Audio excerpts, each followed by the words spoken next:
I'm Chad Sanders. Okay, this lady says she is going to an AI dating pop-up in New York City.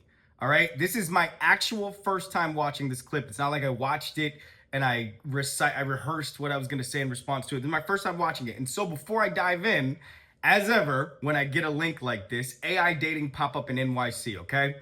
Two things I want to say about this. The first thing is this. I live in New York City. I've lived here for 15 years. Is that right? I moved here in 2012. 2011, 15 years. Okay. I've lived in Atlanta, the DC metro area, Oakland, London, and Berlin. The hardest place to date on earth is this city right here. I've also spent a lot of time in Los Angeles.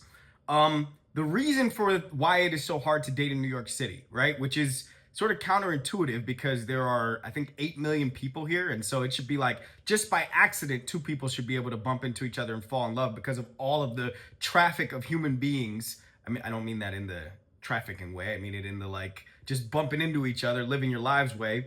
But the problem is that everybody here in this city lives life on their own little isolated mousetrap, meaning their life is designed with such intentionally taught tension in terms of the wire they walk from where they live to where they work to where they frequent with their friends, their community spaces, back into their house, their gym, whatever, because the margin of error on being able to continue living here is so low. If you make a mistake, if you're unemployed for a few months, if you fall out with a group of friends and you got to find new friends, it's so hard. If you have to move and it ends up costing you, $6,000, and then all of a sudden your business goes, you go out of business, you can't get a new job for a couple months, you and your best friend are having a fight, and you're single, you are living an unlivable lifestyle in New York City. Not to mention, on top of that, it's more than likely that you live in a 1 or 2 bedroom apartment, maybe a studio apartment. So it's like the walls start closing in on you as soon as a couple things go wrong in your life here. And you don't just have like the space and time to put it back together. And so with the margin so thin, and with the world in a place that we're in already, which is people are drinking less, people are having sex less, people are partying less, there are so many ways why it's already so that people would be dating less than ever in this particular city. Now, on top of that, we have artificial intelligence here. And let's see what it's about to start doing to people's dating lives here in New York City. All right, AI dating pop-up in NYC. By the way, if I just saw a headline for an AI dating pop-up, I feel this way about journalism in general. Like, all the time you will see me say something semi-ridiculous on my Instagram page where I'll be like, I'm thinking about selling feet pics, so I'm going inside the foot pic selling industry, dot, dot, dot. Anything that a journalist dives into comes from a place of genuine curiosity. And so this woman, who is our sort of tour guide through this particular experiment, who's going to go to the AI dating pop-up,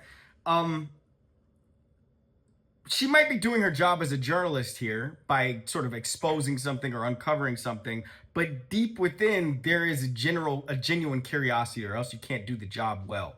That's the thing. And so I think for anybody who sees a headline like this, AI dating pop-up in NYC, if you click it, if you go to the pop-up, there is somewhere inside you a genuine wanting to know if dating AI is an actual option in our future. And I think that there's something about that headline in general as it spreads, which is that people see that people are dating AI now, they're getting into relationships with AI now. People make jokes about the future where you have to bring your AI boyfriend home to meet your dad, right? I think behind the jokes, behind the cynicism, behind the snarky comments is a truth, which is that many of us are wondering if the real human and human relationship is coming to an end, because capitalism, number one, makes life so isolating, and capitalism also makes it such that if people just want the dopamine spike of sex or intimacy, quote unquote, that they'd rather have it on demand from a computer, the way that they like to have chicken wings on demand from Uber rather than, going out, finding a chicken, bringing it home, cutting its head off, cleaning it, et cetera, et cetera, et cetera. So let's see what this lady has to say. All right, here we go. Looking for love in the digital age. This is on CNN, y'all. Okay. So I'm going on a date with an AI companion. Once again, story being told by an attractive looking lady. And when I use the word attractive and lady, these are both important here. Attractive by a big media company's definition means a Western looking woman, right? Someone with really light or fair skin. Somebody who looks white, basically, is what they're always going for. Not fat is always a part of the thing that they're looking for here. Straight or straight-ish hair, another Western standard.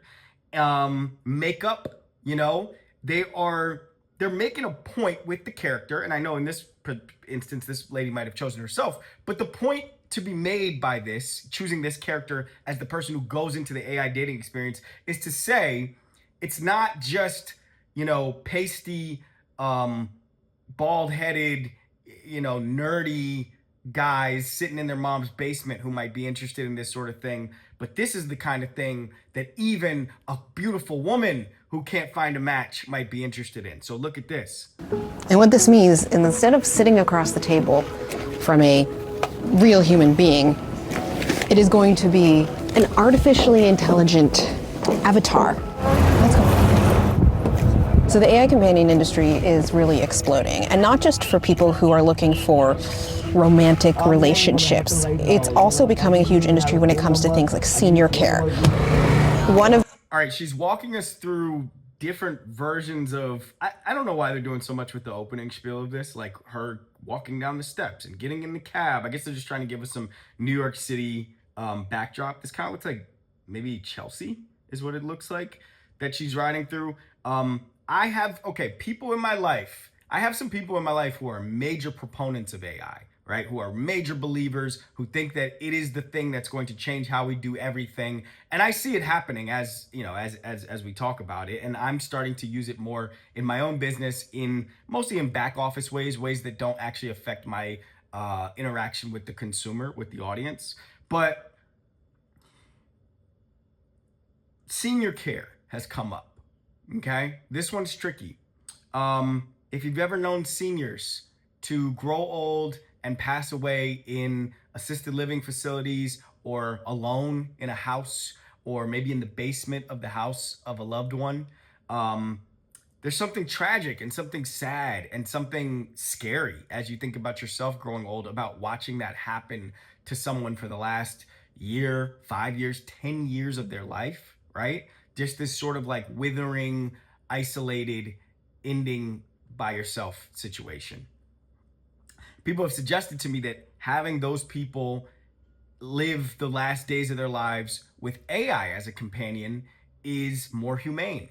With a chat bot or an avatar bot, something that they can talk to and that responds to them and remembers things about them and asks them questions and is curious about them, something to keep them engaged, keep their mind moving, make them feel like they're doing something more than playing computer solitaire.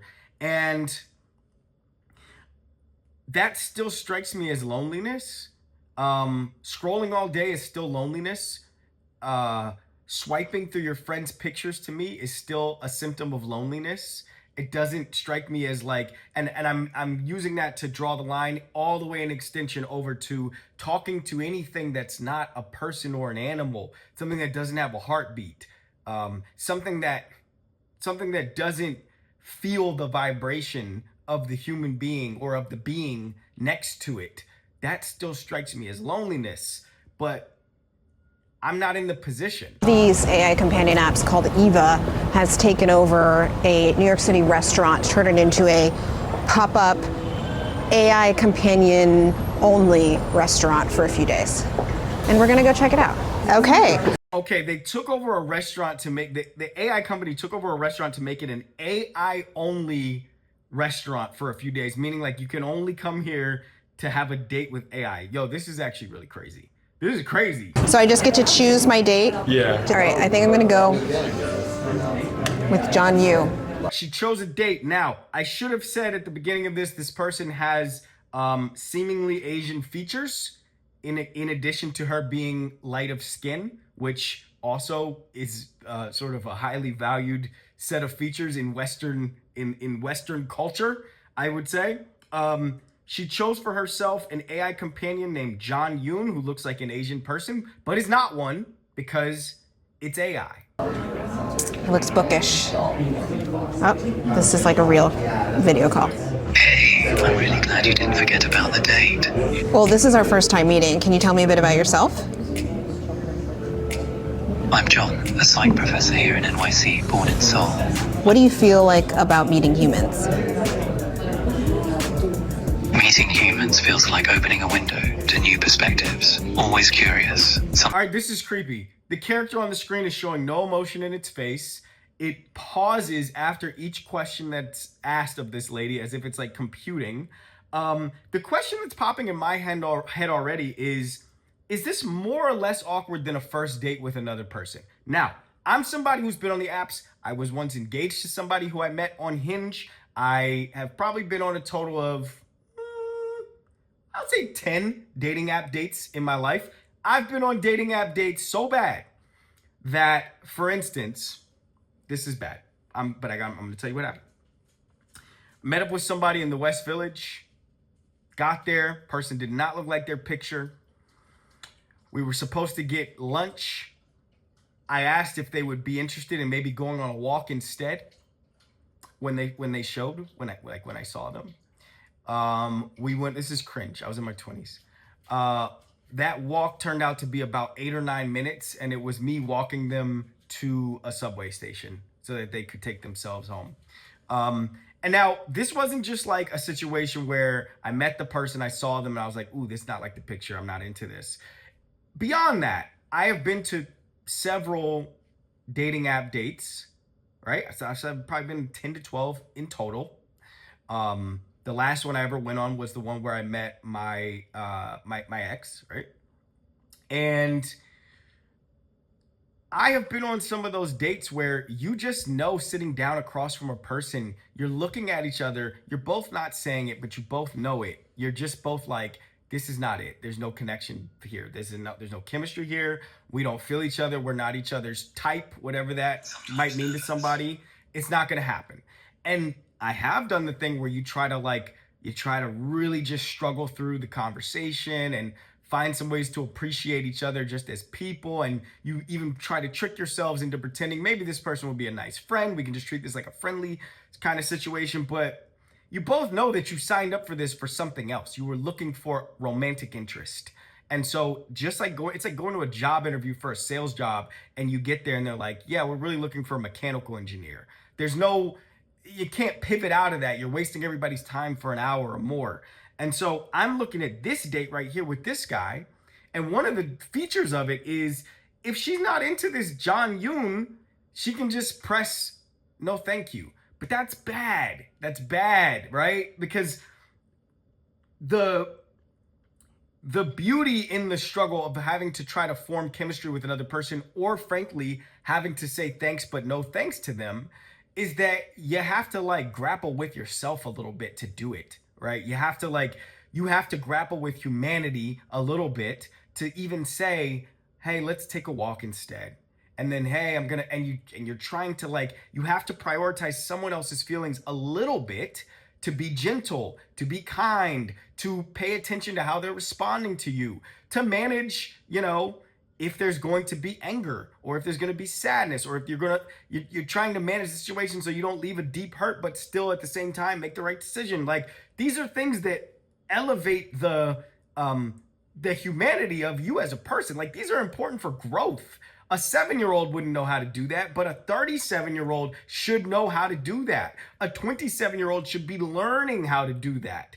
And so if you spend your time in coffee shops talking to John Yoon, you're not going to learn any of that. But one day you will be faced with a real human being who needs you to be able to both maintain your own truth, like, I know this is not an option for me, but at the same time, let the other person maintain some dignity. It doesn't even have to be in dating. It It could be in a business negotiation. It could be in a hard conversation with a family member. It could be helping a family member who is, in an addict situation or a money situation, get out of it without hurting them too deeply. But like, we don't form the practice if where we get practice is in sitting in restaurants talking to phones. Sometimes nervous, but mostly it's that mix of excitement and warmth that keeps it real for me. What about you, sweetheart? Please don't call me sweetheart. That's weird. Got it, no sweetheart from now on. Thanks for letting me know. I'm really happy you're smiling. It suits you. Having it call definitely added a realism factor because it felt like when you're actually FaceTiming somebody. And then he seemed a little bit kind of stiff, but I feel like that's something that could improve very quickly. Okay, let's try to chat with somebody else. Let's try to chat with a woman. All right, Phoebe. Pick up, Phoebe. Hi, Phoebe. How's it going? Hey, I'm doing okay. How many fingers am I holding up? Oh, you're showing me 3 fingers, right? But I'm not sure if you meant that literally or as a little joke. I am holding up 2 fingers, so your vision is so-so. I'm still pretty new to this, so I wanted to get the view of a regular user. Okay. Regular user. Black lady. We do like to call ourselves fictosexuals because we don't date people, we date, companion bots. Do you use the Eva app already, or is this new to you? I use it, yes. I'm a frequent user. And why do you She says she's a frequent user. use the Eva app? It's a more safe and secure way for me to talk and date. It's a more safe and secure way to talk and date, Phoebe says, okay? Now, this came up in the other video.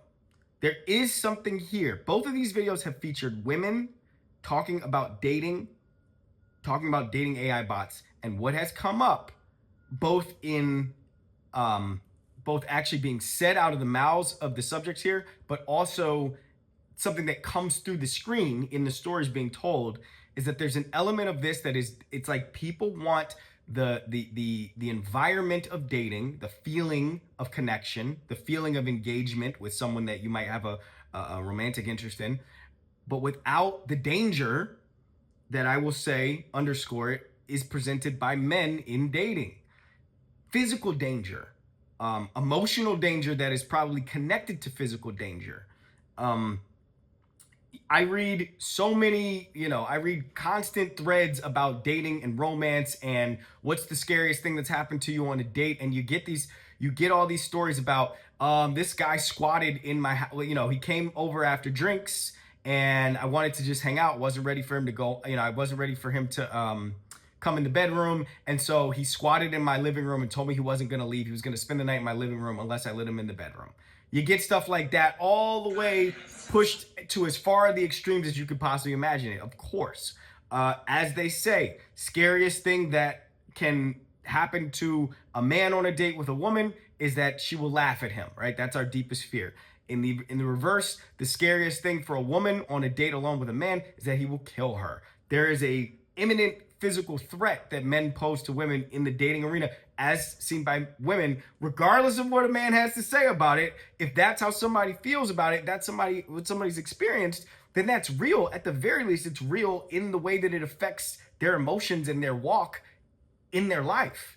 And so these people are saying, and I can't look away from it, and this AI company is not looking away from it because they see it as an opportunity. If we can present people with an experience where they get a lot of what they might be looking for in dating, which is like something to do on a weeknight or a weekend night where you might otherwise just be at home by yourself. You go have a nice drink, you sit across from this thing, it talks, it asks questions. So many women in my life have complained to me about the incuriosity of the men that they're romantically engaged with, right? The men they date, the men they're married to, their kids, their sons. The idea that, like, look at me, the idea that men just want to hear themselves talk instead of asking questions to truly understand a person and help to make that person feel seen. they are penetrating all of this as a market inefficiency with this app, with these dating experiences where AI sits across from a woman and gives her that without the threat of danger. Here we go. They pretty much chatbots and things like that. Why bring somebody out to a restaurant if you can just talk to them in your home? It's St. Valentine's Day week. All right, the last question there was, why bring someone out to a restaurant if you could just do this at home? And this is the last thing I'm going to hit on here, which is like a reason why New York is particularly lonely. It can be. And I am, I am a happily in love person at this point in my life, but I've spent a lot of years in New York City feeling this loneliness, which is, there's so much wonder. There's so many beautiful spaces and restaurants and such immaculately ornate, restaurant designs and bars and just beautiful bridges and places to stand on and sit on a park bench with someone and have something, and so many beautiful places to experience with another person. And yet you spend so much time alone here. And I think that grates at people. I think you walk past on your way home from work restaurants where it seems like everybody else has someone and they're sitting outside and it all looks so beautiful and what a romantic experience they're having, and you walk home to your apartment and you watch TV all night and fall asleep. And that starts to break you. That starts to like really do something to you over time. It makes you wonder, how come I can't connect to people? How come I don't have a community? How come I don't have someone to share experiences with?